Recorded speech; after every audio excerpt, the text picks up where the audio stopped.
ఎండ ఎక్కువగా ఉంది. వేదికను అలంకరించినటువంటి పెద్దలు శ్రీ ఆలపాటి రాజేంద్ర ప్రసాద్ గారికి, నజీర్ గారికి, మాధవి గారికి, మన అతిథి అయినటువంటి రవినాయుడు గారికి, అదేవిధంగా కోవెలమేడి రవీంద్ర గారికి, కార్పొరేషన్ చైర్మన్ ప్రభాకర్ గారికి, హరిబాబు గారికి, ఈశ్వర్ గారికి, అదేవిధంగా అధికారులు తమీం అన్సారీ గారికి, మయూర్ అశోక్ గారికి, భరణి గారికి, అదేవిధంగా జనసేన జిల్లా అధ్యక్షులు గాద వెంకటేశ్వర్లు గారికి, అనేక నాయకులకు, గుంటూరు వేదిక ముందున్నటువంటి మా గుంటూరు ఆత్మ బంధువులకు అందరికీ కూడా మనస్ఫూర్తిగా ధన్యవాదాలు తెలుపుతా ఉన్నాను. ముఖ్యంగా ఈ కార్యక్రమం గురించి మీరు అందరు ఇప్పటివరకు చెప్పారు. క్రీడలు అనేది ఈరోజు అత్యంత ముఖ్యమైనటువంటి విషయం. ఎందుకంటే క్రీడలు మనిషిలో ఒక క్రమశిక్షణని, ఒక ఐక్యతని, ఒక చరిత్రకు కూడా పునాది వేసేటువంటి కార్యక్రమం క్రీడలు. ఈ సెల్ ఫోన్ యుగంలో క్రీడలు మర్చిపోవడం వల్ల ఎంత ప్రాబ్లం అవుతుందో మనం అందరం చూస్తూ ఉన్నాం. అయితే అదేవిధంగా ఈ స్టేడియం కూడా విపరీతమైనటువంటి చరిత్ర ఉంది. ఇక్కడ కూర్చున్న వాళ్ళందరికీ తెలుసు. ఆ రోజున ఉన్నటువంటి ముఖ్యమంత్రి గారు కాసు బ్రహ్మానంద రెడ్డి గారు చేసినటువంటిది. అన్న నందమూరి తారక రామారావు గారు ఆ రోజు ఈ స్టేడియాన్ని ఓపెన్ చేశారు 1983లో. అంటే ఆ రోజుల్లో అనేక మంది గొప్ప గొప్ప మ్యాచ్లు జరిగినాయి. కపిల్ దేవ్ కూడా ఇక్కడ ఆడారని చెప్తా ఉన్నారు, అజారుద్దీన్, ఇట్లా అనేక మందిని ఈ ప్రాంతం నుంచి దేశానికి పరిచయం చేసినటువంటి పరిస్థితి. అయితే గత 20 సంవత్సరాల్లో ఇదంతా పాడుపడటం కానీ, దీన్ని చేయడంలో కష్టం అవటం కానీ, నిధులు లేకపోవటం కానీ, రకరకాల కారణాలతో ఆగిపోయింది. అయితే ఈరోజు మొట్టమొదటిసారిగా ఈ ప్రాంతానికి నేను వచ్చిన తర్వాత నజీర్ గారు దీనికి తీసుకురావడం 1-2 సార్లు దీన్ని ముందుకు చేయాలంటూ, అదేవిధంగా అసెంబ్లీలో మాట్లాడటం, మొట్టమొదటిసారిగా మీరు అందరూ కూడా ధన్యవాదాలు తెలపాల్సింది నజీర్ గారికి అని మీ అందరికి తెలియజేసుకుంటా ఉన్నాను. అదేవిధంగా ఈరోజు ఈ కార్యక్రమం అంటే నేను కూడా వాళ్ళు చెప్పింది వాస్తవం. 170 కోట్ల రూపాయలు పెట్టి డిపిఆర్ పెట్టి అంతా చేద్దాం అనుకున్నాం.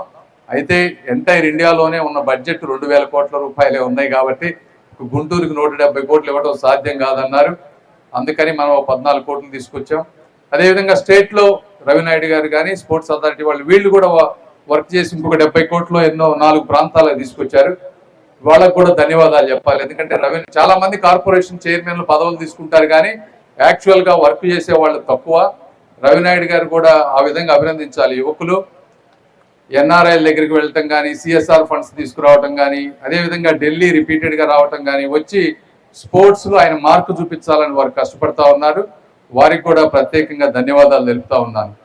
అదేవిధంగా భరణి గారి గురించి చెప్పారు. వారు కూడా యాక్చువల్గా నాకు 10 రోజులు పని ఉందంటే చేసేద్దాం సార్, ముందు తొందరగా అయిపోతుంది, వర్క్ అవుతుంది అని చెప్పి వారు కూడా ఈ కార్యక్రమాన్ని, అంటే ఇదంతా పాడుబడిన ప్రాంతంలో ఉన్నా కూడా కరెక్ట్ 1 వీక్లో అనుకున్న 1 వీక్ లోపే నీట్గా క్లీన్ చేసి ఇక్కడ శంకుస్థాపన చేశారు. వారు చెప్పినట్టు వారు కూడా స్పోర్ట్స్ ఆడతారు కాబట్టి వారి దగ్గరుండి వారి హయాంలోని ఈ 1 ఇయర్లో దీన్ని మంచిగా ఎక్కడ క్వాలిటీలో కాంప్రమైజ్ అవ్వకుండా అనుకున్న విధంగా కడతారని నేను భావిస్తా ఉన్నాను. తప్పకుండా వాళ్ళు చేస్తారు. అదేవిధంగా అసలు ఈ కార్యక్రమం మొత్తానికి కూడా అసలు ఈ డబ్బులు ఇవ్వటంలో ముందు చెప్పాల్సిన చంద్రబాబు నాయుడు గారు. ఎందుకంటే నేను డిపిఆర్లు చేయించినా కూడా అమెరికాలో ఉన్న నన్ను పట్టుకొచ్చిన వ్యక్తి గౌరవ ముఖ్యమంత్రి గారు నారా చంద్రబాబు నాయుడు గారు. ఆయన ఈరోజు నన్ను తీసుకురాకపోయింటే నేను ఇక్కడికి వచ్చేవాడినే కాదు. అదేవిధంగా మీరు చూస్తే అంటే కూటమి ప్రభుత్వం రాజకీయాలు ఉంటాయి కానీ ఒక సమగ్రంగా డెవలప్ అవ్వాలంటే కేవలం ఇంజనీరింగ్ ఉద్యోగాలు, సాఫ్ట్వేర్ ఉద్యోగాలు కాదు. ఈ రోజున టూరిజంని ఒక ఇండస్ట్రీ లాగా తీసుకుని 50,000 రూమ్స్ వచ్చే విధంగా టూరిజంని, ఈ విధంగా స్పోర్ట్స్ని ఎక్కడికక్కడ డెవలప్ చేసే విధంగా అనేక రకాలుగా గౌరవ ముఖ్యమంత్రి గారు కష్టపడతా ఉన్నారు. అందులో భాగంగానే మేము కూడా ఈ విధంగా వర్క్ చేస్తూ ఉన్నాం. వారికి చెప్పాలి. రెండోది స్పోర్ట్స్ మినిస్టర్ మన్సుఖ్ మండవ్య గారు, అదేవిధంగా మేము ఏది అడిగినా కూడా చెయ్యండి అని చెప్పినటువంటి నరేంద్ర మోదీ గారు, వీరందరికీ కూడా నేను మరొకసారి ధన్యవాదాలు తెలుపుతా ఉన్నాను.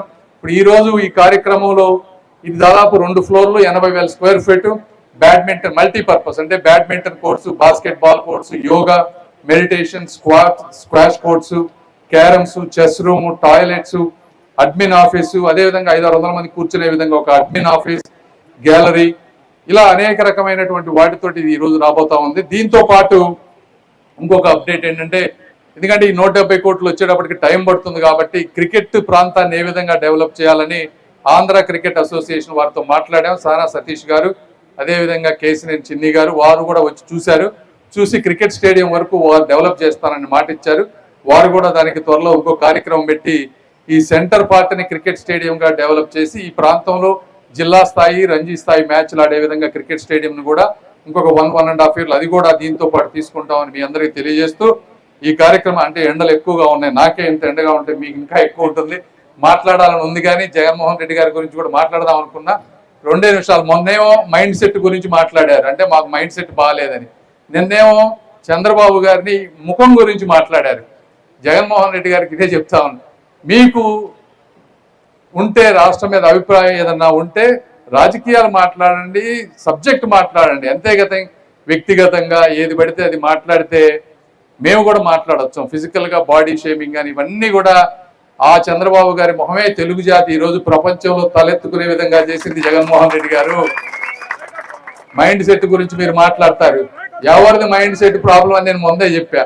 ప్రజావేదికను కూల్చిన మైండ్ సెట్టా, లేకపోతే పాస్ పుస్తకాలపై బొమ్మేసుకున్నది మైండ్ సెట్టా, ఎవరిది మైండ్ సెట్? మాస్కులు అడిగిన పాపానికి ఒక వ్యక్తిని సైకోగా చిత్రీకరించి చంపింది మైండ్ సెట్, ఎవరిది మైండ్ సెట్ అని అడుగుతాను.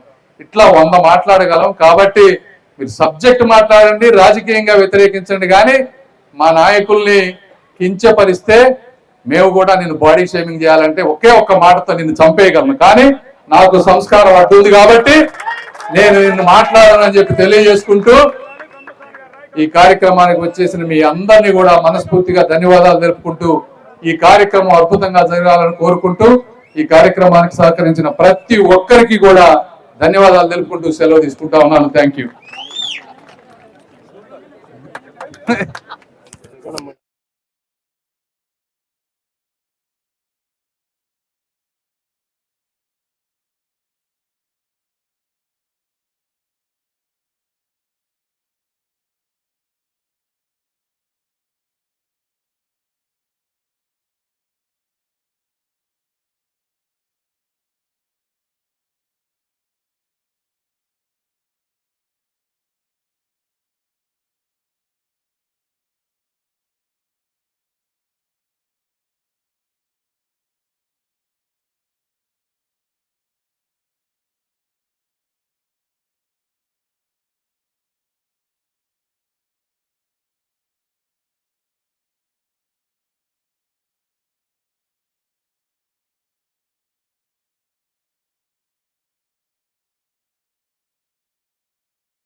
సంవత్సరాలుగా ఉన్నటువంటి బీఆర్ స్టేడియంని